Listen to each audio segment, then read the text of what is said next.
Okay, this one is about focusing on the nose and the mouth and breaking it up into shapes. Noses are really difficult to draw. I'm just going to say it. They're these weird, strange shapes and they're hard to get. And this is one way of trying to get the shape of the nose. And what we're going to do is break it up into circles.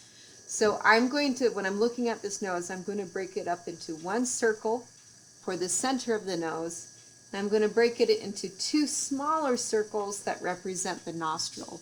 The reason why we're doing this is we're trying to get that weird shape that's at the very bottom of the nose. So here I'm going to draw one circle for the center of the nose, two circles for the sides of the nose, and I'm going to pretend there's like this wet noodle that goes over these circles like so. And once I get that done, I can erase this and I have roughly the bottom shape of the nose right here. The other thing I want to think about is thinking of the nose as a series of planes. So the top nose is one plane, and then you have two side planes, and they vary from person to person. If you have a very more forward pointy nose like me, I have very large planes, and there's some people that have more shallower planes. So I'm going to think of the nose here as a plane and two sides as a plane as so. And after that, I think the key is just learning how to shade. So usually at this bottom part right over here, there's going to be some shadows. It looks like the light is hitting right here at the very front of her face. So that very top plane is going to be lighter than the other planes.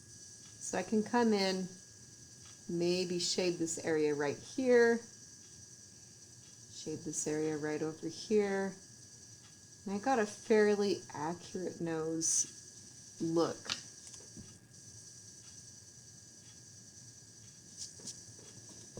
Okay, even this young lady down here, I can break up the nose into circles, nostrils,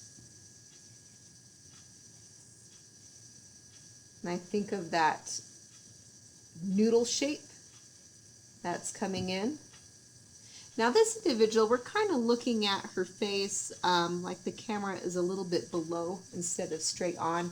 And so we're seeing a little bit more of the nostril come in. So maybe we'll emphasize this kind of curve just a little bit.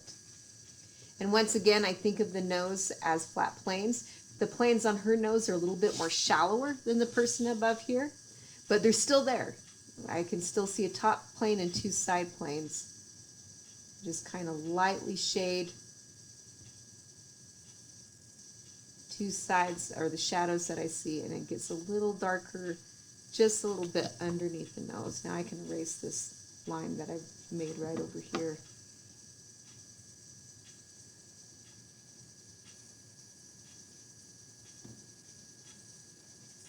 All right, let's think about lips. I'm going to think about the lips the same way as I think of a nose. I'm going to break it up into three circles. So typically I want to think of two circles for the top part of the lip.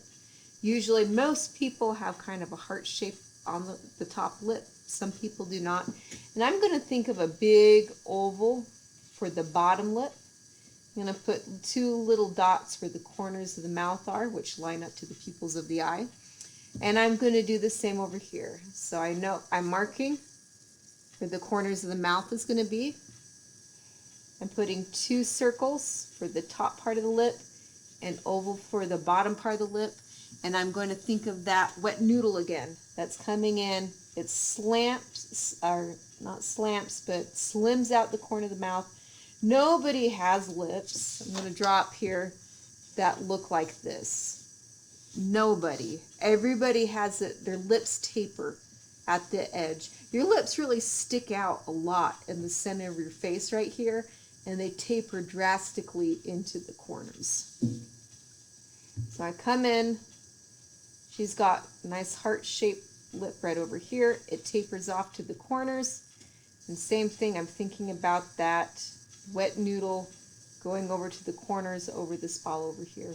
You can shade the top of the lip. Usually, if you look at lips from the side view, The top lip really comes in drastically this way, and the bottom lip protrudes out. And so that's why you see often a shadow right here. See, I'll erase the circles, I don't need any more.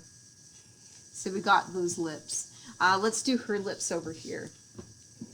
So her top lips right here are a little bit, she has a very thin upper lip. She has a very full upper lip. So if I were to draw her lips, I would think of two circles right here, a circle at the bottom. And even if you have very full lips like this individual does here, remember it still tapers. That line tapers to the corner of the mouth, over, and tapers back to the corner of the mouth like a wet noodle. That's what I always think about.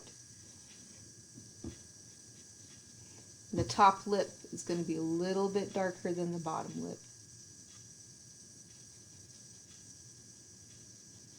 So that's how you draw noses and lips. The paper that I have provided for you guys, I have 5 different noses, 5 different kinds of lips that you guys can work on.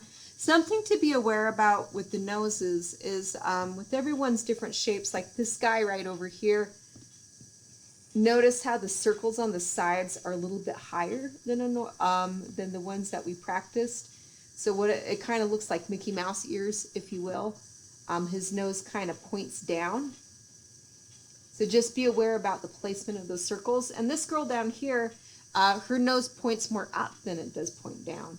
And what's happening is those circles are doing the opposite. So here's the center of her nose, and her nostrils are going this way. And then I can create that line. So just be aware of that. Same thing with lips. Everyone's lips are different. This woman at the very top, she has very thin lips. Like that bottom lip is a very thin oval compared to this person right over here who has a very wide oval. Some people, like maybe their lips protrude out a bit more. Oh, you guys didn't see that.